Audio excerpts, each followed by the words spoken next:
नमस्कार। ANB news देख रहे हैं आप और मैं हूं आपके साथ मुस्कान। स्वागत है आप सभी का एएनबी न्यूज के स्पेशल बुलेटिन में। आज 26 मई तारीख है और आज ही के दिन 2014 में राष्ट्रपति भवन से मैं नरेंद्र दामोदर दास मोदी ये देश ने सुना। आज प्रधानमंत्री नरेंद्र मोदी को सत्ता में आए पूरे 8 साल हो चुके हैं। मौका था नई नवेली सरकार के शपथ ग्रहण का। समारोह में देश विदेश के करीब 4000 चुनिंदा लोग मौजूद थे। उस वक्त के राष्ट्रपति रहे प्रणब मुखर्जी ने स्टेज पर सबसे पहले नरेंद्र मोदी को शपथ के लिए बुलाया। मोदी ने शपथ ली और इसी के साथ देश को आज ही के दिन अपना 15वां प्रधानमंत्री मिला। 2014 का आम चुनाव इसलिए खास था क्योंकि 30 साल बाद किसी पार्टी को पूर्ण बहुमत मिला था। राष्ट्रवाद की लहर पर सवार होकर आई बीजेपी ने 282 सीटें जीती थी, जबकि कांग्रेस 44 सीटों पर ही सिमट गई थी। 1984 के आम चुनावों में कांग्रेस ने 414 सीटें जीती थी और उसके बाद किसी एक पार्टी द्वारा जीती गई ये सबसे ज्यादा सीटें थी। पिछले चुनावों के मुकाबले कांग्रेस को 162 सीटों का नुकसान तो बीजेपी को 166 सीटों का फायदा हुआ था। 2004 में इंडिया शाइनिंग की चमक को दूर करते हुए केंद्र में यूपीए की सरकार बनी थी। एक चौंकाने वाले फैसले के बाद मनमोहन सिंह प्रधानमंत्री बने। अगले चुनावों में भी सत्ता यूपीए के पास रही और प्रधानमंत्री की कुर्सी मनमोहन सिंह के पास। लेकिन इस बार मनमोहन सिंह के लिए चुनौतियां ज्यादा थी। भ्रष्टाचार, महंगाई और काले धन पर विपक्ष सरकार पर लगातार हमलावर था। निर्भया कांड के बाद लोगों में भी गुस्सा था। अन्ना हजारे लोकपाल के लिए आंदोलन कर रहे थे। सरकार के खिलाफ आए दिन लोग सड़कों पर उतर रहे थे। एक तरफ कांग्रेस के लिए चुनौतियां बढ़ रही थी तो दूसरी तरफ बीजेपी अपनी तैयारियों में कोई और कसर नहीं छोड़ रही थी। 2013 में देश के 9 राज्यों में विधानसभा चुनाव हुए। 2014 लोकसभा चुनाव का ये सेमीफाइनल था। अब इसमें राजस्थान, मध्य प्रदेश और छत्तीसगढ़ जैसे बड़े राज्यों में बीजेपी या तो जीती या फिर सत्ता बचाने में कायम रही। इसके बाद एक तरफ कांग्रेस की मुश्किलें बढ़ी तो दूसरी तरफ धीरे धीरे बीजेपी का आत्मविश्वास। बीजेपी ने प्रधानमंत्री पद के लिए नरेंद्र मोदी के नाम पर मुहर लगा दी थी। उस समय मोदी लगातार तीसरी बार गुजरात के मुख्यमंत्री के तौर पर अपना कार्यकाल चला रहे थे। गुजरात 2 वजहों से लोगों की जुबान पर उस समय था। पहला 2002 के दंगे और दूसरा गुजरात मॉडल। अब इन दोनों ही वजहों से नरेंद्र मोदी डेवलपमेंट और बहुसंख्यक आबादी के मसीहा के तौर पर प्रोजेक्ट किए गए। 7 अप्रैल से 12 मई के दौरान 9 चरणों में जब चुनाव हुए, उसके बाद विकास और ध्रुवीकरण की ऐसी आंधी चली कि कांग्रेस को मुख्य विपक्षी दल का दर्जा मिलने लायक भी सीटें नहीं मिली। कांग्रेस के 178 प्रत्याशियों की जमानत तो जब्त हो गई। 1984 के आम चुनावों में कांग्रेस ने 404 सीटें जीती थी, उसमें बीजेपी को 2 सीटें मिली थी। केवल 30 सालों में ही पार्टी ने 2 सीटों से 282 सीटों का सफर तय किया था। 2019 में ये आंकड़ा और ज्यादा बढ़कर 303 सीटों पर पहुंच गया और नरेंद्र मोदी लगातार दूसरी बार देश के प्रधानमंत्री बने।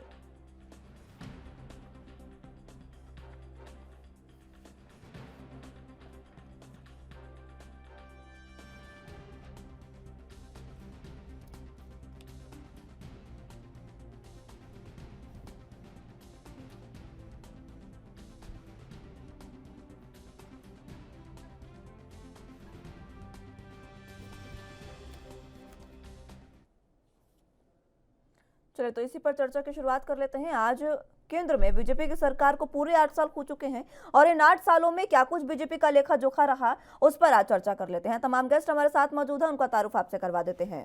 कैप्टन आई सिंह जी भदौरिया जी बीजेपी से हमारे साथ मौजूद हैं और इसी के साथ विनोद शुक्ला जी राजनीतिक विश्लेषक के तौर पर और राजेश दीक्षित जी कांग्रेस नेता हमारे साथ मौजूद हैं। आप सभी का बहुत स्वागत है एएनबी न्यूज पर। सबसे पहले कैप्टन आई सिंह जी आप ही के साथ शुरुआत करूंगी। जिस तरीके से बीजेपी को पूरे 8 साल केंद्र में हो चुके हैं और ये 8 साल बीजेपी के कार्यकाल में जिस तरीके से काफी अहम रहे हैं, केंद्र में प्रधानमंत्री नरेंद्र मोदी और राज्य में कई राज्यों में बीजेपी की सरकार धीरे धीरे जब बढ़ी, आज पूरे 8 साल हो चुके हैं। जी मुस्कान, आपने हमारे 8 साल देखे और इससे पिछली सरकारों के भी कार्यकाल देखे होंगे तो फर्क आपको खुद भी नजर आ रहा हो। तो और बाकी पूरे हिंदुस्तान को नजर आ रहा है, पूरे वर्ल्ड को नजर आ रहा है। जिस तरह से आज अंतर्राष्ट्रीय लेवल पे हमारी साख बढ़ी है, जो अभी 2 दिन पहले ही एक कोर्ट की बैठक थी, तो उसमें आपने होगा कि भारत के प्रधानमंत्री का वहाँ किस तरह से सम्मान हो रहा था। तो यही सब चीजें होती है, यही देखने लायक होती है। और विकास के तौर पे आपको हम बताना चाहेंगे कि हमने किस तरह से आज विकास किया है भारत में। आज हमने नए नए हाईवे बनाए हैं, रोडों का जाल बिछा दिया है, ज्यादा से ज्यादा नए हाईवे बनाए हमने, 4 लाइन, 6 लाइन, 8 लाइन, नई नई हमने मेट्रो डराई है हर एक शहर में, जो चाहे आगरा हो, कानपुर हो, लखनऊ हो, इसी तरह से महाराष्ट्र में। और हमने जो उद्योग जो नए नए लगाए हैं, जो आय के स्रोत बन रहे, और तो और हमने रक्षा सौदे में भी कहीं कमी कर दी है, जो हम विदेश से खरीदते थे। आज जो है ना, हम अपने रक्षा उपकरण जो है स्वदेशी बना रहे हैं, अपने भारत में उनका निर्माण करवा रहे हैं। तो ये हमारी उपलब्धियां हैं 8 साल की। और 8 साल में भी आपने देखा होगा कि 2 साल से अधिक कोरोना का समय ऐसा रहा कि भारत सरकार के जितने भी आय स्रोत थे सब बंद हो गए थे। हमारी पूरी रेलवे बंद थी, मतलब जितने भी थे हमारे सारे कामकाज 2 साल बंद रहे। फिर भी हमने कहीं से कहीं भारत में कोई किसी भी तरह की कमी नहीं आने दी। इसी दौरान हमने अभी तक भारत के 80% लोगों को फ्री ऑफ खाद्यान्न उपलब्ध कराया, जिससे कोई गरीब भूखा न सो सके। हमने ज्यादा से ज्यादा गरीबों को मकान, छत उपलब्ध कराई, मकान उपलब्ध कराए उनको आज में रहने के लिए। हम आपको एक छोटा सा एग्जाम्पल देना चाहेंगे कि उत्तर प्रदेश में ही अकेले हमने 48 लाख गरीबों को मकान दिए हैं। खाली उत्तर प्रदेश की बात बता रहा हूँ, बाकी अन्य की बात बताएंगे तो समय लगेगा। तो इस तरह से हमारी उपलब्धियां बहुत है, जो पिछली सरकारें 60-65 साल में नहीं कर पाई, वो हमने 8 साल में करके दिखाया है। और वो दुनिया को नजर आ रहा है कि आज भारत की साख किस तरह से बढ़ी है। मगर वही पिछले सरकार के जो नेता हैं, आज भी हमारे देश की बुराइयां करने के लिए आप देख लो कि भारत में तो उनको जगह मिलती नहीं है, तो इंग्लैंड में जाते हैं, जो हमारा शुरू से ही एक दुश्मन देश रहा है, जिसने हमें यहाँ वर्षों तक गुलाम बना के रखा, और वहां जाके देश की बदनामी करने को राहुल गांधी तुरंत पहुंच जाते हैं। तो मुस्कान, ऐसी बातें हैं कि जो अगर हम गिनती कराने लगेंगे सारी डिबेट आपकी खत्म हो जाएगी, मगर इनकी कमियां और हमारी उपलब्धियां खत्म नहीं होंगी। तो हमने वो करके दिखाया है, इसीलिए आज हमारी भारत की जो है ना वर्ल्ड लेवल पे एक अच्छी पहचान बनी है। यूक्रेन रसिया का आप देख रही हो युद्ध चल रहा है, वहां भी भारत का जो महत्व है सब देख रहे हैं कि अगर भारत चाहे तो युद्ध बंद हो सकता है। मगर भारत ने अपनी भूमिका एक जो होना चाहिए उसको स्पष्ट कर दी कि ना हम इनके पक्ष में है, ना हम इनके पक्ष। ठीक है कैप्टन आई सिंह जी, मैं एक बार फिर से लौटूंगी आप सभी के पास। चर्चा की शुरुआत एक बार फिर से करेंगे, लेकिन जिस तरीके से आज केंद्र में बीजेपी की सरकार को 8 साल पूरे हो गए हैं, इसमें बीजेपी की सरकार में ऐसे कई फैसले रहे जिस पर खुद सरकार को कहीं ना कहीं कुछ विरोध का सामना करना पड़ा, तो कहीं पर बीजेपी की सरकार की सराहना भी हुई। सबसे पहले अगर बात कृषि कानूनों की करें, जो हाल ही का मुद्दा था, ये सबसे बड़ा और सबसे मुश्किल फैसला बीजेपी की सरकार के लिए रहा, क्योंकि मोदी सरकार के 8 साल के दौरान सबसे टफ फैसला रहा है ये कृषि कानून लाने का। कृषि क्षेत्र के सुधार के लिए मोदी सरकार ने 3 कृषि कानून बनाए थे। उस समय बड़े बड़े दावे किए गए थे संसद में कानून के पास होते ही, लेकिन पंजाब के किसान सड़कों पर उतरे और उसके बाद हरियाणा, यूपी और अन्य कई राज्यों के किसानों ने इसका विरोध शुरू कर दिया। अब तीनों कृषि कानूनों का जिस तरीके से विरोध शुरू हुआ, उसके बाद किसान इस हद तक नाराज थे कि कृषि कानून की वापसी के लिए दिल्ली की सीमाओं पर वो 1 साल से ज्यादा समय तक डटे रहे। उसके बाद कहीं ना कहीं यहाँ पर बीजेपी की सरकार बैकफुट पर नजर आई और प्रधानमंत्री नरेंद्र मोदी ने खुद मंच के माध्यम से उन्होंने एक वीडियो जारी कर देश के नाम संबोधन कर ये कहा कि अब ये कृषि कानून वापस लिए जाते हैं। वापस लेना पड़ा था मोदी सरकार को, ये इसीलिए ये सबसे टफ फैसला था। दूसरे फैसले की बात करें तो बीजेपी के इन्हीं 8 सालों में जीएसटी भी आती है। जीएसटी में भी मोदी सरकार के लिए कानून पास कराना काफी चुनौतीपूर्ण रहा था, क्योंकि ये सरकार के सबसे बड़े फैसलों में से एक है। जीएसटी को गुड्स एंड सर्विस टैक्स का नाम दिया जाता है और पूरे देश के लिए एकल घरेलू अप्रत्यक्ष कर कानून है। अब जीएसटी ने भारत में कई अप्रत्यक्ष करों जैसे उत्पाद शुल्क हो गया, वैट है, सेवा कर, ये सभी पर इनको रिप्लेस कर दिया था और पूरे देश में एक देश एक टैक्स का जो फॉर्मूला है वो बीजेपी की सरकार ने लागू किया था। लेकिन इसके बाद इसको ध्यान में रखते हुए जीएसटी कानून अस्तित्व में आया था। इस टैक्स सिस्टम का मुख्य उद्देश्य अन्य जो भी इनडायरेक्ट टैक्स हैं उनको हटाना था और पूरे देश में एक टैक्स एक सिस्टम लागू करना था।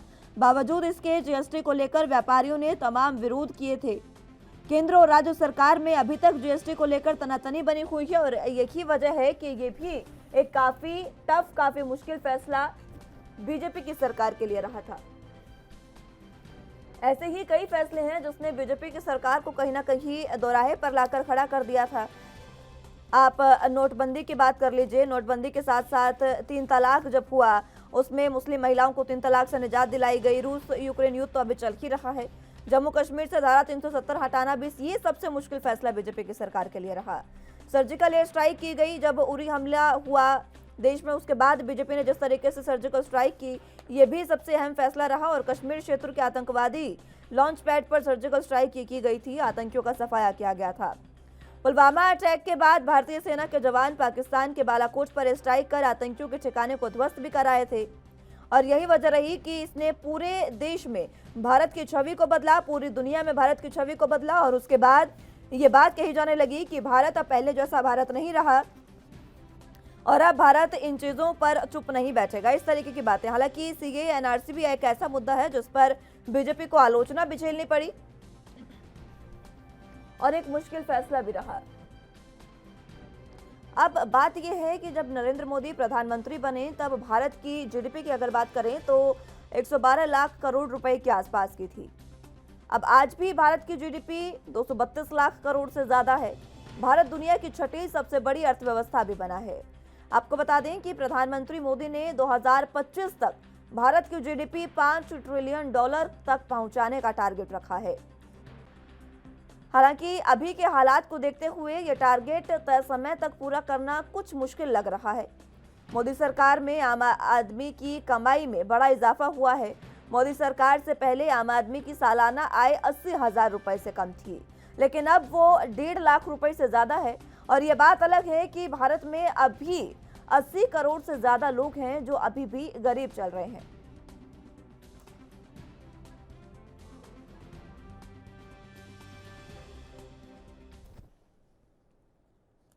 चलिए तो चर्चा की शुरुआत एक बार फिर से कर लेते हैं। तमाम गेस्ट हमारे साथ मौजूद हैं, एक बार फिर से उन्हीं का रुख कर लेते हैं।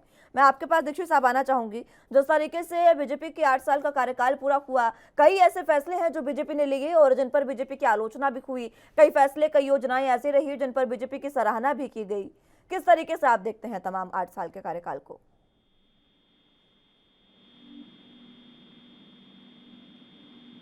राजेश दीक्षित जी।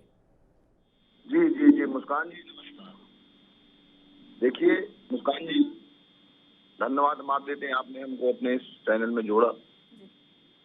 हम तो ये कहना चाहेंगे कि जो भी प्रधानमंत्री बनते हैं वो देश के लिए कार्य ही करते हैं, अच्छा है। लेकिन हमारे मित्र अभी भाजपा के साथी कह रहे थे कि जो 70 सालों में किसी ने नहीं किया वो प्रधानमंत्री जी ने किया। बिल्कुल सही कह रहे हैं। इस देश में जो कंपनियां बेचने का, रेलवे बेचने का, रोडवेज बेचने का, सरकारी फैक्ट्री बेचने का काम किया है प्रधानमंत्री जी के वादे में 70 साल में किसी ने नहीं किया।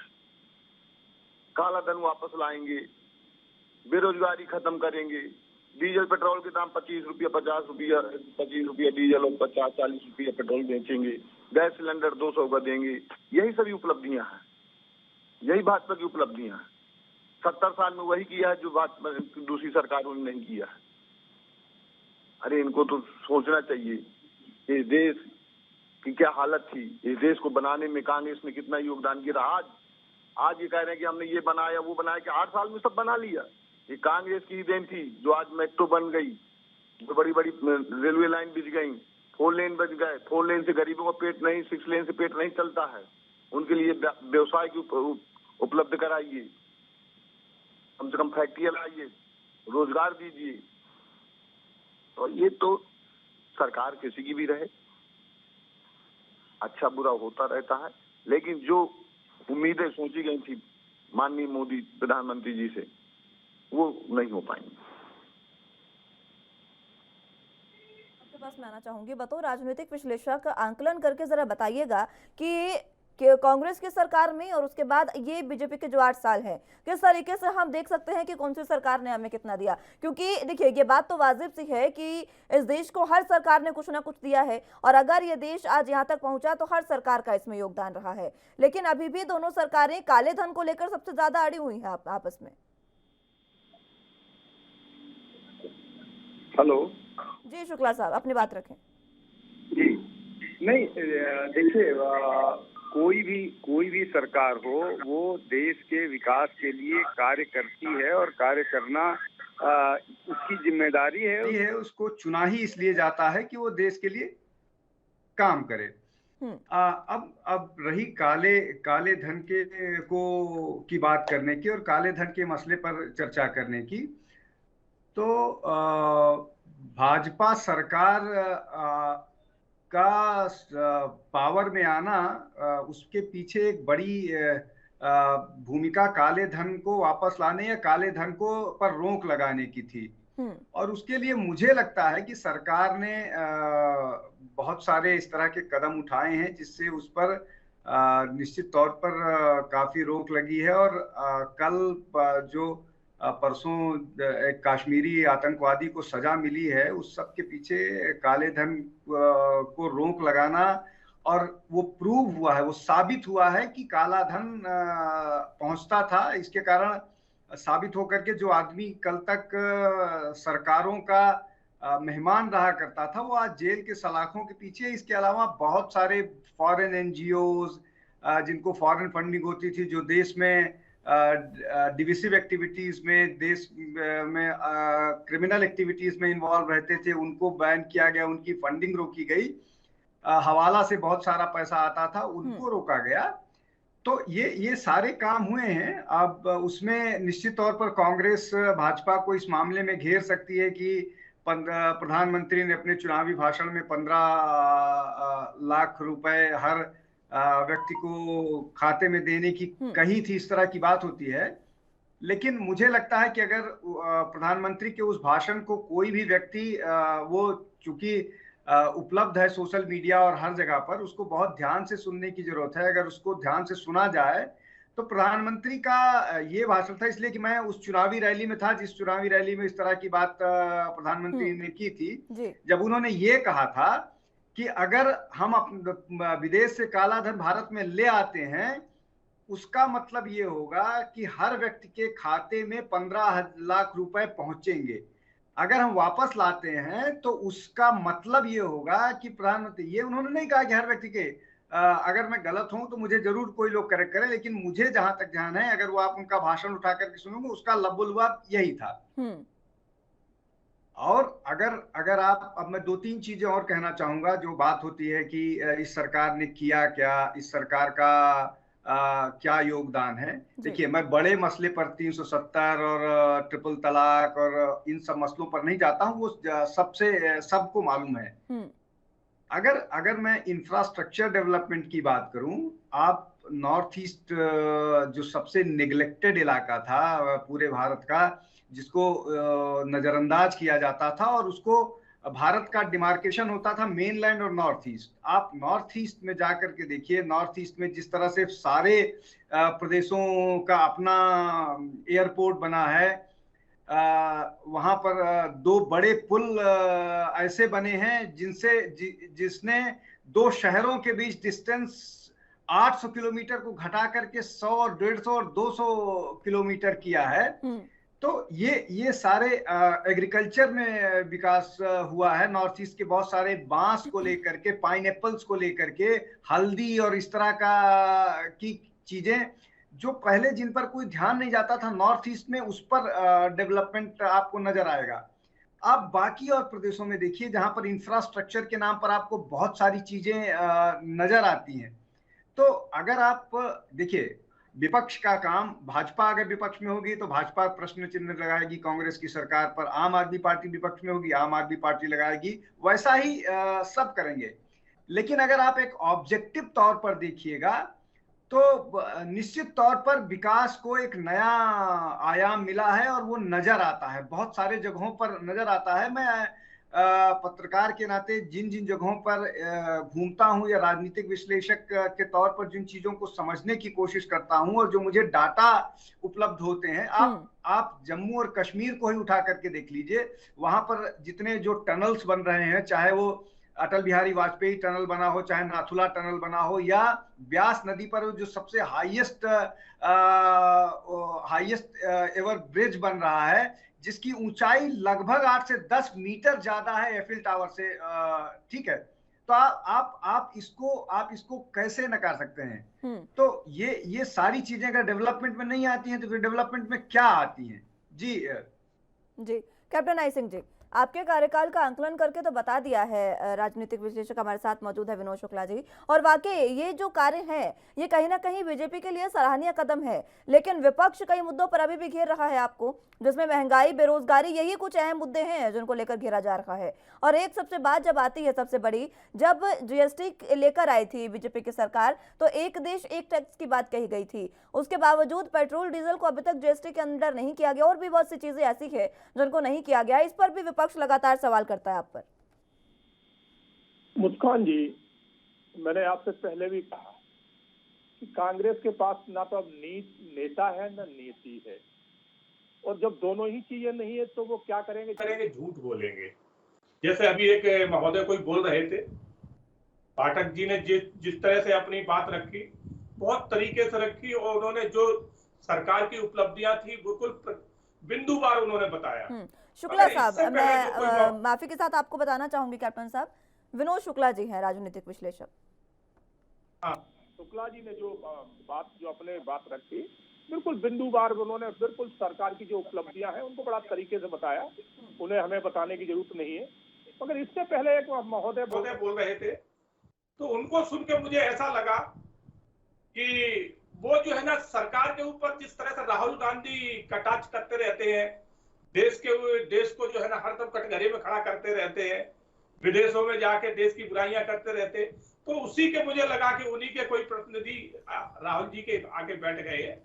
तो ऐसे लोगों पे मैं विशेष ध्यान नहीं देता हूँ, क्योंकि ऐसे लोग जो है ना, इनकी तो आदत है कि कुछ आप इनके लिए कितना भी कर दो, मगर ये इनकी आदत है।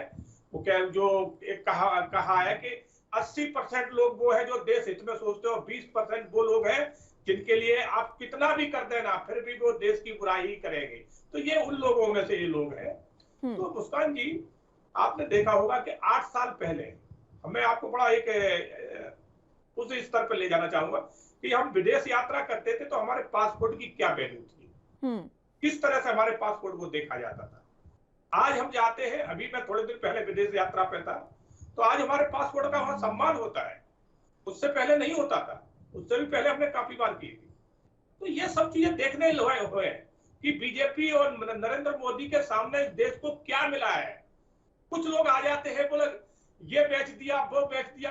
अरे भाई, तुम्हारे बुद्धि हो तो सोचिए, ये चीजें कभी बेची जाती हैं? इनको बेहतरीन करने के लिए लोगों को दिया जाता है कि आप इनको और बेहतरीन करके चला के दिखाइए। तो इस पे वो दिमाग है ही नहीं, तो लगाएंगे कहां से?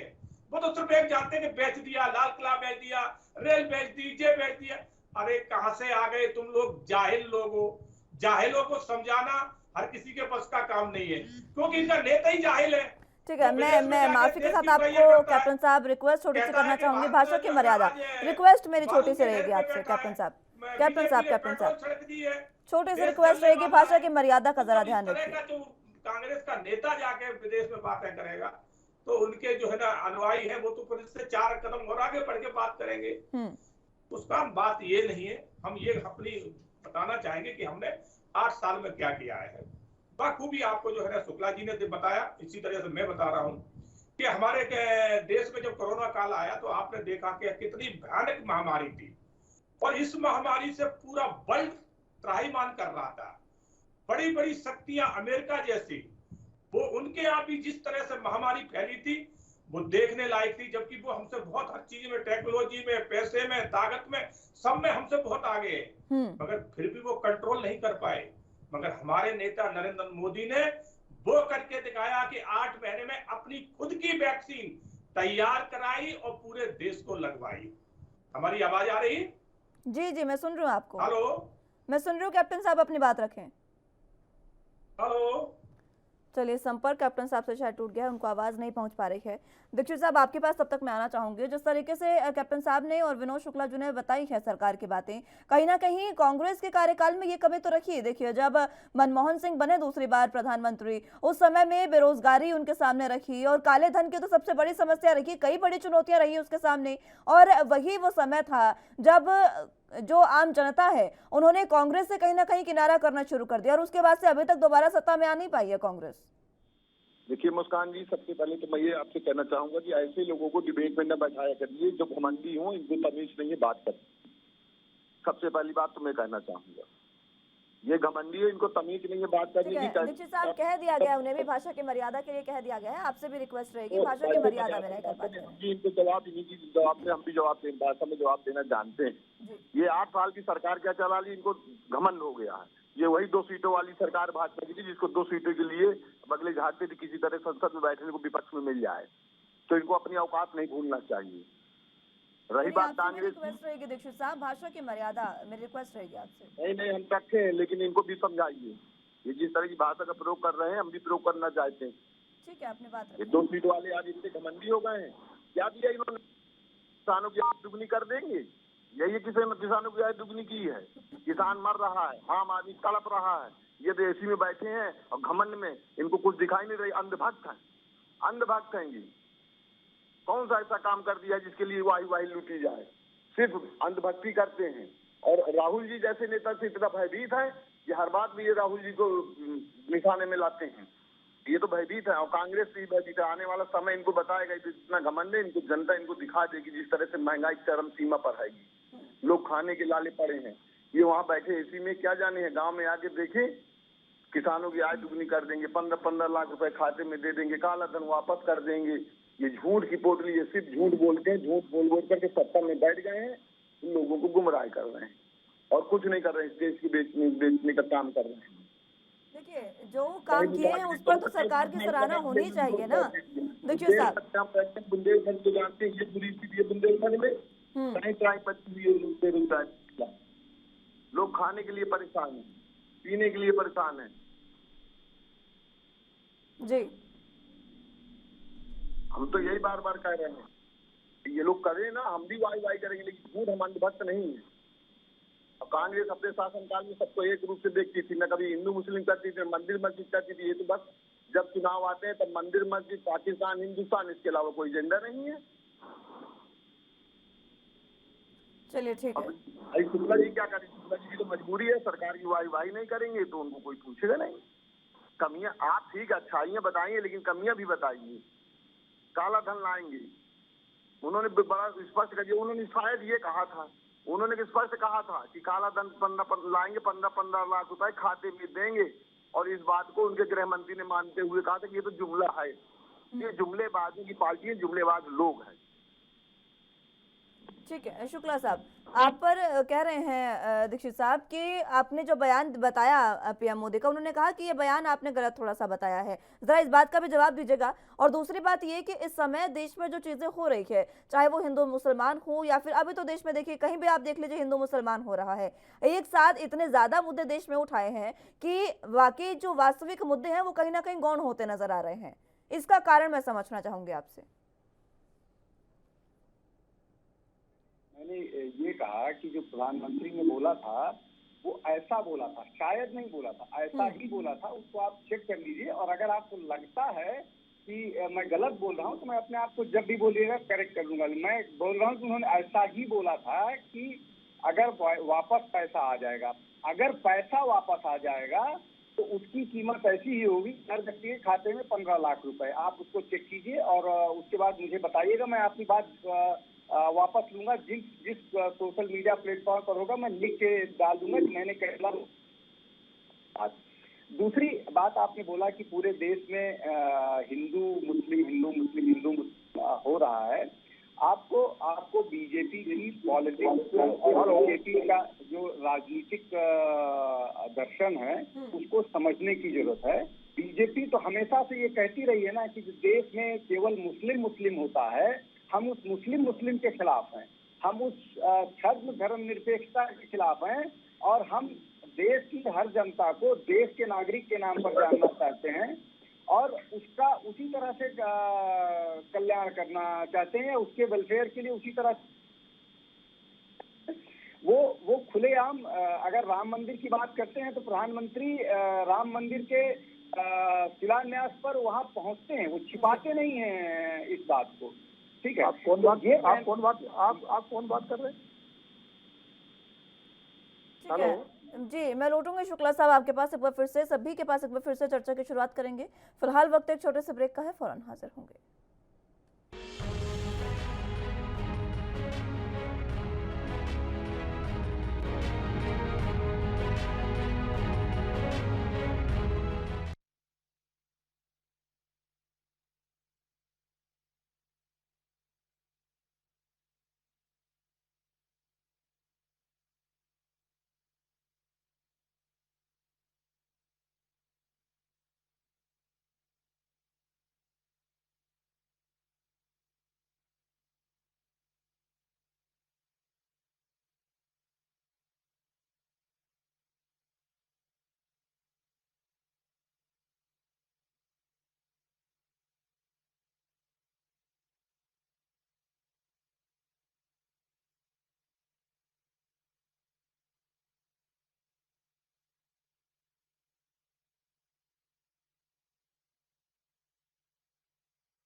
ब्रेक के बाद एक बार फिर से स्वागत है आप सभी का। तो बीजेपी सरकार के 8 साल के कार्यकाल का लेखा जोखी पर आज हम बात कर रहे हैं। जिस तरीके से आज बीजेपी के पूरे केंद्र में कार्यकाल को 8 साल पूरे हो गए हैं, और इसी को लेकर कई बड़े ऐसे फैसले हैं जिसको लेकर बीजेपी जो है वो घिरती नजर आ रही है, लेकिन कई ऐसे फैसले भी है जहां पर बीजेपी को जिनके सराहनीय कदम कहीं ना कहीं बताया जाएगा।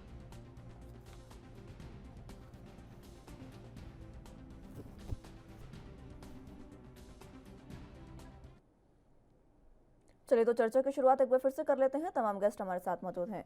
शुक्ला साहब, आप अपनी बात पूरी करें, आप कुछ कह रहे थे।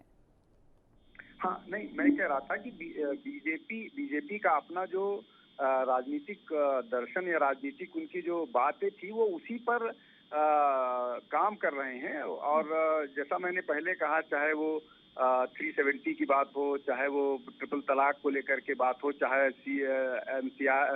CA की बात हो, जो भी उनका एजेंडा था उस पर काम कर रहे हैं, और उसको वो बिना बिना छिपाए काम कर रहे हैं। मैं एक और बात ये कह रहा था कि जो देश में उनका बीजेपी का अपना ये कहना था कि देश में केवल मुस्लिम मुस्लिम होता है। हम हिंदू मुस्लिम सबकी बात करते हैं और देश के हर व्यक्ति के विकास के लिए प्रयत्नशील हैं। और इसीलिए बावजूद इसके कि ये कहा जाता है कि बीजेपी माइनॉरिटीज के खिलाफ काम करती है और माइनॉरिटीज के वेलफेयर के लिए वो कंसर्न नहीं है, जब से मोदी सरकार आई है तब से माइनॉरिटी मिनिस्ट्री के बजट में न कमी हुई है बल्कि वो बजट बढ़ा है और नई नई नई योजनाएं बनी हैं। तो ये एक बड़ा मसला है।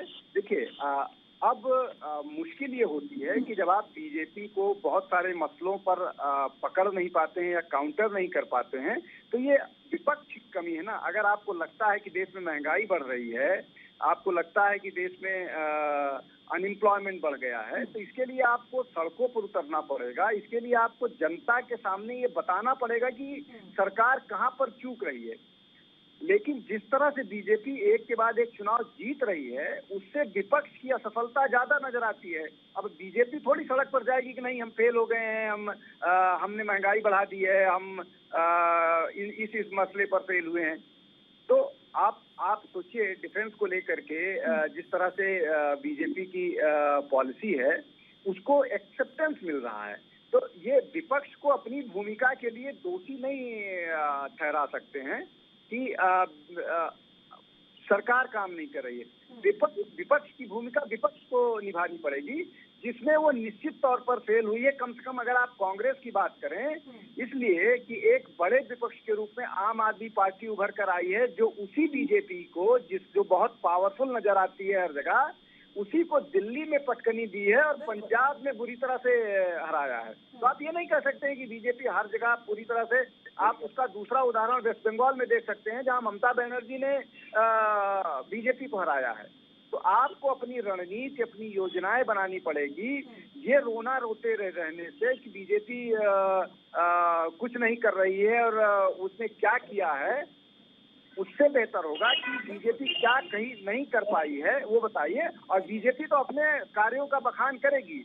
और जो भी व्यक्ति, अगर मैं पत्रकार या राजनीतिक विश्लेषक या सामान्य नागरिक या आप मुझे जो कह लीजिए वो हूँ, तो मुझे जो चीजें नजर आएंगी तो मैं उनको नजरअंदाज करूंगा। अगर मुझे विकास दिख रहा है, नॉर्थ ईस्ट में मुझे दिख रहा है, मुझे उत्तर प्रदेश में विकास दिख रहा है, मुझे जम्मू एंड कश्मीर में विकास दिख रहा है, तो मैं सिर्फ इसलिए कि कांग्रेस के कुछ नेता मेरे ऊपर व्यक्तिगत आक्षेप लगाएंगे तो मैं ये बातें करना बंद कर दूं। ये उचित नहीं है। और दूसरा एक यहाँ विकास हुआ भी। मैं एक बार फिर से लौटूंगी आपके पास। मैं एक बार फिर से शुक्ला साहब लौटूंगी आपके पास। दीक्षित साहब, आवाज आपको मिल पा रही है मेरी? जी मुस्कान जी। मैं देखिए, जिस तरीके से शुक्ला साहब ने कहा, इस बात से तो मैं भी सहमत हूं कि विपक्ष जो है इस समय सड़कों पर दिखाई नहीं दे रहा है। क्योंकि आप देखिए, जब कांग्रेस की सरकार थी उस समय में अगर थोड़ी सी भी महंगाई बढ़ी, थोड़ा सा भी पेट्रोल डीजल या एलपीजी के दाम बढ़े, तो बीजेपी ही थी वो जो सड़कों पर अर्धनग्न होकर प्रदर्शन करती थी, सिलेंडर ला ला कर प्रदर्शन करती थी, ऐसी चीजें होती थी। लेकिन अभी 2019 के चुनावों के बाद एक सर्वे, सरकार की ये सर्वे रिपोर्ट थी जिसका मैं जिक्र कर रही हूं, उसमें बेरोजगारी दर जो है वो 6.1%, यानी पहली बार था जब बेरोजगारी दोहरे अंकों में आंकी गई हो और इतनी ज्यादा बेरोजगारी बढ़ी हो। उस पर विपक्ष ने क्या किया? इन मुद्दों को जब आप सड़कों पर आकर उठाएंगे नहीं तो कैसे आप सरकार को पटकनी दे पाएंगे? देखिए मुस्कान जी, ये सरकार के खिलाफ बराबर कांग्रेस लड़ रही है हर जगह और सड़कों भी उतर रही है। लेकिन समस्या इस बात की आ रही, जैसे माननीय शुक्ला जी हैं, अब ये उपलब्धि भी बना रहे हैं और कहेंगे कि आप कहेंगे कि मैं भाजपा की भाषा बोल रहा हूँ, उनके लिए मैं उनका आरोप नहीं लगा रहा हूँ, लेकिन कहीं ना कहीं ये तो कहना ही पड़ेगा कि नहीं महंगाई बढ़ी है, बेरोजगारी बढ़ी है, बुंदेलखंड जैसे क्षेत्र में कोई रोजगार नहीं लगा है, यहाँ कुछ क्या विकास हुआ? ये नहीं कह सकते हम कि बुंदेलखंड जैसे क्षेत्र में कोई विकास नहीं हुआ। हाँ, विकास पूरे तरीके से नहीं हुआ वहां पर, लेकिन कुछ शुरुआत तो हुई है ना दीक्षित साहब। कुछ नहीं, सिर्फ हाईवे के अलावा क्या हुआ? उस हाईवे से किसान को, गरीब आदमी को क्या लेना देना? कौन सा विकास हुआ? एक नाम गिना दीजिए ये विकास हुआ है। कोई फैक्ट्री लगी है, कोई कल कारखाने लगे हैं, कोई ऐसा कोई चीज बनवा दिया? कुछ भी नहीं हुआ। मैं इसमें कुछ बोलना चाहूंगा। दीक्षित साहब, मैंने आपसे बेरोजगारी पर सवाल किया था, आपने उस पर जवाब नहीं दिया अभी तक पूरा अपना। यही तो दिक्कत है मुस्कान जी। शुक्ला साहब कुछ कहना चाह रहे हैं, एक बार उनसे छोटा सा जवाब ले लेते हैं, वो कुछ कहना चाह रहे हैं। शुक्ला साहब जी, मैं बुंदेलखंड पर जरूर कुछ बोलना चाहूंगा। जी, मैं आ रही हूँ दीक्षित साहब, फौरन लौटूंगी आपके पास। छोटा सा उनका मैं कमेंट लेना चाहूंगी, शुक्ला साहब। जी जी जी जी मुस्कान जी, देखिए मैं सिर्फ तीन चीजें कहूंगा। बुंदेलखंड में उत्तर प्रदेश और मध्य प्रदेश दोनों का हिस्सा है, और मुझे नहीं लगता कि हमारे को पैनलिस्ट उसकी बात कर रहे हैं, लेकिन मैं आपको 2-3 चीज बता दूं। बुंदेलखंड में एक हाईवे कनेक्ट हो रहा है, जिसके आसपास आपको एक तो जब बनेगा हाईवे तो एम्प्लॉयमेंट जनरेशन होगा, आसपास के एरिया डेवलपमेंट होंगे। एक दूसरा, बुंदेलखंड में पहली भारत में रिवर लिंकिंग सुविधा हुई है। बुंदेलखंड जो सूखे से जुड़ रहा है, केन बेतवा के जुड़ जाने के बाद वहां पर जो कृषि सिंचाई की व्यवस्था थी उसका समाधान होगा। तीसरा, डिफेंस कॉरिडोर अगर उत्तर प्रदेश में और तमिलनाडु में 2 ही जगह लग रहा है, उसमें बुंदेलखंड के का बड़ा हिस्सा है, कई सारे जिले बुंदेलखंड के उसमें शामिल हैं। जी दीक्षित साहब, आप अपनी बात पूरी करिएगा। बुंदेलखंड पर बोले शुक्ला साहब, इस पर भी जल्दी से जवाब दीजिएगा। उसके बाद प्रदीप भटनागर जी हमारे साथ प्रवक्ता बीजेपी से जुड़ चुके हैं, उनके पास भी जाएंगे। हो रहा है, क्या हो रहा है, ये तो बहुत सुनते चले आ रहे हैं। जैसे शुक्ला जी ने बताया कि केन बेट पर जोर चल रही है, कब तक होगी कुछ मालूम नहीं है। हाँ, इंटर एक्सप्रेस वे बना, उसमें क्या रोजगार मिल जाना है, किसी को क्या फायदा मिल जाना है। मुस्कान जी, मैं कुछ कहना चाहूंगा। भटनागर साहब आ रही हूँ, एक बार उनकी बात पूरी हो जाने दीजिए, मैं लौटूंगी आपके पास। और इसी तरह बुंदेलखंड नहीं, हर जगह लगभग कुल मिलाकर के बात ये है कि किसी की बात वाले सुनना ही नहीं चाहते हैं, बेरोजगारी की बात ही नहीं करना चाहते हैं। नहीं, मैं आपसे दीक्षित साहब एक छोटा सा सवाल पूछना चाहूंगी, एक छोटा सा सवाल दीक्षित साहब। हालत कितनी गिर गई है, इस पर चर्चा नहीं करना चाहते हैं। दीक्षित साहब, एक छोटा सा सवाल, आप कह रहे हैं कि बीजेपी इस पर चर्चा नहीं करना चाहती है। कितनी बार कांग्रेस ने ये कोशिश की कि केंद्र सरकार को सर्वदलीय बैठक बुलाने के लिए कोई उनसे अपील की जाए, उनको एक पत्र लिखा जाए सर्वदलीय बैठक बुलाने के लिए, और इस तमाम चीजों पर चर्चा हो। कितनी बार ये हुआ कांग्रेस की तरफ से? अरे जब भी कही जाती है बात से कहाँ है, हल्ला मचा करके भाजपा वालों में ये तो समस्या है। देखिए, आपको कुछ पहल तो करनी पड़ेगी, सब हम सरकार पर नहीं छोड़ सकते हैं। अगर कांग्रेस को चाहिए, अगर विपक्ष को चाहिए कि कुछ हमें बातचीत करनी है, तो आप बुलाइए ना, मांग कीजिए सर्वदलीय बैठक की। उनके पास चर्चा के लिए लिख रहे हैं, कह रहे हैं कि बैठक हो, और इस बात करते हैं कि महंगाई बहुत बढ़ रही है, पेट्रोल डीजल के दाम बढ़ रहे हैं, लोग सुरक्षा महसूस कर रहे हैं, उस पर कोई चर्चा ही नहीं करना चाहती। चर्चा कैसे कह दें कि हम सरकार नहीं करना चाहती है? विपक्ष इस पर कोई सक्रिय कदम उठा ही नहीं रहा है, तो कैसे हम कह देंगे सरकार चर्चा नहीं करना चाह रही है? भटनागर साहब, आप कोशिश तो करिए दीक्षित साहब, छोटी सी कोशिश अगर आपकी होगी तो सरकार बात भी करेगी, और नहीं करेगी तो उसके बाद सरकार से भी सवाल हम करेंगे। भटनागर साहब जी। मुस्कान जी, 8 साल पूरे हो चुके हैं बीजेपी के कार्यकाल को। हाँ बिल्कुल। मुस्कान जी, थोड़ा सा मैं बता दूं, ये रुहेलखंड की बात कर रहे हैं, तो रुहेलखंड के बारे में बता, 76 वर्ष आजादी को होने जा रहे हैं, रुहेलखंड पे आज तक किसने ध्यान दिया है? कांग्रेस की बहुत लंबी तक सरकार रही, क्या रुहेलखंड पे कभी ध्यान दिया है? आज सूखे से, आपदा से गाय बछड़े जवान बच्चे सब मरे, क्या कभी किसी ने दिया है? आज रुहेलखंड का रो रहे हैं बैठ के कि रुहेलखंड की तरफ समाजवादी पार्टी इसका 3 क्रम रही, बसपा की रही, और लंबे 25-30 साल कांग्रेस रही, कभी किसी ने रुहेलखंड का कभी रोना रोया नहीं। आज सर मैं आपके बीच में नहीं बोला, प्लीज सर, मैं आपके बीच में नहीं बोला, सुनिए सर, बीच में मैं आपके नहीं बोला, मैं बता देता हूँ। आज रुहेलखंड के अंदर सबसे बड़ी समस्या थी जो भारतीय जनता पार्टी की सरकार ने, उत्तर प्रदेश की माननीय योगी आदित्यनाथ सरकार ने उस काम को पूर्ण किया है, मगर उस चीज को कोई नहीं मानेगा। ये विकास की बात क्यों नहीं करते, ये महंगाई की बात क्यों नहीं बैठे करते? क्या इन्होंने आज तक माननीय प्रधानमंत्री का बैठ के विचार विमर्श किया है महंगाई के ऊपर, बेरोजगारी के ऊपर? क्या कभी राष्ट्रपति साहब संबंध में बैठक करी है इन्होंने? ये यहाँ पे राजनीति करते हैं, और आप बिल्कुल सही कह रही थी कि ये जनता के मुद्दे केवल टीवी में बोल सकते हैं, सड़कों पे नहीं उतर सकते, क्योंकि गर्मी का टाइम है, पसीना आ जाएगा, इनका पसीना बह जाएगा।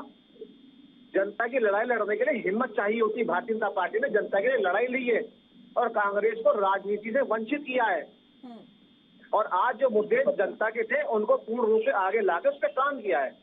क्या हाईवे पूरे देश के अंदर ऐसे ही बन गए, बातों में बन गए? क्या इस जितनी बिजली समस्या प्रदेशों के अंदर थी, कैसी बन गई? क्या जल संसाधन पे किसी ने काम किया? भारतीय जनता पार्टी की सरकार ने करीब 1.5 लाख से ऊपर गाँव तक जल पहुंचाया। इसके लाभार्थी 50 लाख से ऊपर के लोग हैं जो गाँव में जल पहुंचाया, स्वच्छ पानी पहुंचाया। क्या कभी इसकी बात करी इन्होंने? कभी जल के बारे में बात नहीं करी, कभी इन्होंने गरीब की छत की बात करी, जो गांव में जो अपने मकान नहीं बना सकते, छत नहीं बना सकते, जो असहाय थे उनके काम बात करी, छत की नहीं करी। आज गरीबों को छत पे छत है, पक्की छत है, वो छत देने का काम करा है तो सरकार ने काम किया। देखो खुले दिल से काम किया जाता है। राहुल गांधी जी रोना रोते हैं, कभी देखा है कि खेत में कैसे किसान काम करता है? राहुल जी को पता है केवल हमें देश की बुराई करनी है विदेश जाके, हमें देश का व्याख्यान करना है विदेश जाके। अगर राहुल गांधी जी ने सीखा होता स्वर्गीय श्री राजीव गांधी जी से, इंदिरा जी से, कि अपने देश की उन्नति बढ़ोतरी के बारे में कैसे बात कीजिए जाती गरीबी में, वो सीख लेनी चाहिए राहुल जी को अपने पूर्वजों से, मगर नहीं। इनको तो केवल देश की बुराई करनी है, देश को आईना ये दिखाना है, झूठ का आईना दिखाना है विदेश जाके। क्यों?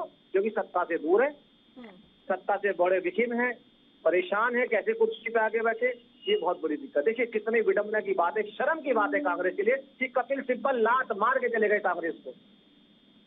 अभी भी इन्हें शर्म नहीं आई गांधी परिवार को, तो मैं समझता हूँ कि इन्हें चले जाना चाहिए थी। ठीक है भटनागर आज साहब, प्रदेश ये देखिए मुस्कान जी, ये वही उत्तर प्रदेश है, ये वही उत्तर प्रदेश है, दिन दिहाड़े, सुन लीजिए सर, ये वही उत्तर प्रदेश है कि दिन दिहाड़े अपहरण हो जाते थे यहाँ पे, दिन दिहाड़े सुनारों की दुकानें लूट ली जाती थी, दिन दिहाड़े बहन बेटी उठा लेती जाती थी, हाईवे पे जाम लगे रहते थे। ये वही उत्तर प्रदेश है। आज आधी रात को भी कहीं जा सकते हैं आप, ये वही उत्तर प्रदेश है। 24 घंटे लाइट जलती है अब। ठीक है, मैं आर्य भटनागर साहब, मैं कुछ आंकड़ा दीक्षित साहब आपके साथ साझा करना चाहूंगी, उसके बाद इस पर मैं जवाब चाहूंगी। मैं बेरोजगारी की बात बार बार कर रही हूँ क्योंकि देखिए CMIE के जो आंकड़े हैं, सरकारी वेबसाइट है, इसमें अगर माफ कीजिएगा निजी एक संस्था है, इसके अगर आंकड़ों की बात करें तो इसमें 45 करोड़ लोग ऐसे हैं जिन्होंने अब नौकरी की तलाश करना छोड़ दिया है। अगर आपने वो रिपोर्ट देखी हो तो मायने रखते हैं 45 करोड़ लोग अगर नौकरी की तलाश करना शुरू कर दे। अगर इस बात को, इस आंकड़े को उठाकर आप अगर सरकार को घेरें तो कहीं ना कहीं लोगों को रोजगार मिल सकता है। 2019 का मैंने आपको पहले जिक्र किया, 6.1% जो है वो बेरोजगारी दर रही थी। अब 45 साल में ये सबसे ज्यादा रही है, ये भी मैं आपको बता दूं। अब पहले देश में बेरोजगारी दर 3.5 थी, CMIE की रिपोर्ट कहती है ये, और उसके बाद बढ़कर आज 8.7 हो गई है। ये आंकड़े क्यों नहीं उठाती है कांग्रेस? क्यों सिर्फ बातों बातों में विरोध किया जाता है? मैं ये समझना चाहूंगी आपसे, और बात इसी पर करिएगा दीक्षित साहब, मेरी रिक्वेस्ट रहेगी आपसे, मुझे इस पर जवाब चाहिए आपसे। नहीं, मुद्दे उठाते क्यों नहीं उठाते? मैंने कहा बार बार उठाए जाते, लेकिन इनको दबा दिया जाता सिर्फ हिंदू मुस्लिम करके। मंदिर मस्जिद आप देखते हैं, जब भी कोई बात आती है बेरोजगारी और महंगाई की, तब कभी न कहीं हिंदू मंदिर मस्जिद का मामला आ जाएगा, लोगों को डाइवर्ट दिमाग में किया जाएगा। अगर आप मुद्दा उठाना चाहे ना तो इस मंच पर हमने हिंदू मुस्लिम का मुद्दा भी उठाया, ज्ञानवापी भी उठाया, ताजमहल का मुद्दा भी उठाया और कपिल सिब्बल का मुद्दा भी उठाया। सिर्फ बात ये नहीं है दीक्षित साहब, मैं आर्य भटनागर साहब आ रही हूँ, सिर्फ बात ये नहीं है कि एक मुद्दा अगर उठ रहा है देश में तो दूसरे पर बातचीत नहीं होगी। अगर आप सर्वदलीय बैठक बुलाएंगे ना तो बातचीत होगी उस पर। लोगों की भावनाओं से खेलना बड़ा सरल है। मैं आपको फिर बता दूं कि ये लोगों की भावनाओं से खेलना जानते हैं और बार बार उसी का उपयोग करते हैं। इसी का प्रयोग करके उन्होंने कांग्रेस ने 70 वर्ष भारतीयों से नहीं बोल रहे हैं। 8 साल में आपने नहीं कुछ ला के कर दिया है। जब मैं बोल रहा था आप 70 वर्ष में भी आपने कोई ऐसा विकास नहीं दे दिया है। लेकिन दीक्षित साहब, ये एक क्षीण मानसिकता से ऊपर कुछ नहीं है कि आपको हिंदू मुसलमान के अलावा कुछ दिखता ही नहीं है देश में। अगर मुद्दों की बात हो रही है तो दीक्षित साहब, मुद्दों की बात हो रही है तो उसके बाद भी आप हिंदू मुसलमान को बीच में लेकर आ रहे हैं। मुद्दों की बात करिए ना जरा सी। मैं शुक्ला साहब आपके पास आना चाहूंगी, मैं आ रही हूँ दीक्षित साहब। शुक्ला साहब, एक छोटा सा कमेंट आपसे इसी पर चाहूंगी। देखिए, विडंबना हमारे देश की यही है, अगर आलोचना करनी है तो हमें देश के अंदर, हमें सरकार के मुंह पर उसकी आलोचना करनी चाहिए, उनके सामने बैठकर उस पर बातचीत करनी चाहिए। लेकिन हम देख रहे हैं कि विदेशों में जाकर इस पर बातचीत होती है, इससे भारत की छवि खराब हो रही है। देश में तो हम इस पूरी मानसिकता से जूझ ही रहे हैं, लेकिन ये विडंबना आखिर कब जाकर खत्म होगी? जब हम बाहर जाकर अपने देश की बुराई करते नजर आएंगे। क्या सरकार के साथ बैठकर बातचीत नहीं कर सकता विपक्ष? बहुत से मुद्दे ऐसे हैं जिन पर बातचीत हो सकती है। पूरा देखिए प्रयास किया जा रहा है, सरकार के साथ बैठ के ही प्रयास किया जा रहा है। देश हमारा मैं आ रही हूँ दीक्षित साहब आ रही हूँ मैं। शुक्ला जैसे मेरा ये सवाल था। शुक्ला साहब जी मैं प्रश्न सुन नहीं पाया, कृपया प्रश्न रिपीट कीजिए। जी, मैं आपसे ये समझना चाह रही हूँ कि अभी ये विडंबना हमारे देश में चल रही है कि जब हम देश में मुद्दे सरकार के साथ बैठकर सुलझा सकते हैं, चाहे बेरोजगारी हो चाहे महंगाई हो, अगर इन मुद्दों को हम अगर सरकार के साथ बैठकर सुलझाएंगे, बैठक करके सुलझाएंगे तो शायद ये मुद्दे सुलझ जाएंगे। लेकिन बावजूद इसके विदेशों में जाकर सरकार की बुराई हो रही है।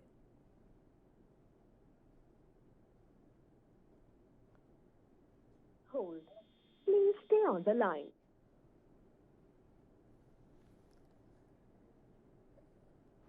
चलिए, संपर्क उनसे टूट गया, एक बार फिर से उनको जोड़ने की कोशिश करेंगे। लेकिन जिस तरीके से ये तमाम मुद्दे इस समय गंभीर होते जा रहे हैं, बेरोजगारी के मुद्दे पर बातचीत नहीं हो रही है और यही वजह है कि देश में कहीं ना कहीं देश के बाहर जाकर देश के ही लोग देश के बाहर जाकर देश की छवि को खराब कर रहे हैं। अर्थव्यवस्था की हमने बात की, बेरोजगारी की बात की, नौकरियों का क्या हुआ इस पर हम बात कर रहे थे। चलिए, हमारे साथ एक बार फिर से शुक्ला साहब जुड़ चुके हैं। शुक्ला साहब, आवाज मिल पा रही है आपको? जी जी, मुझे आवाज आ रही है। मैं विनोद बोल रहा हूँ, आवाज आ रही है आपकी। बताइए क्या आप कह रही थी। मैं आपसे ये समझना चाह रही हूँ, मैं अपना सवाल रिपीट करना चाहूंगी आपको।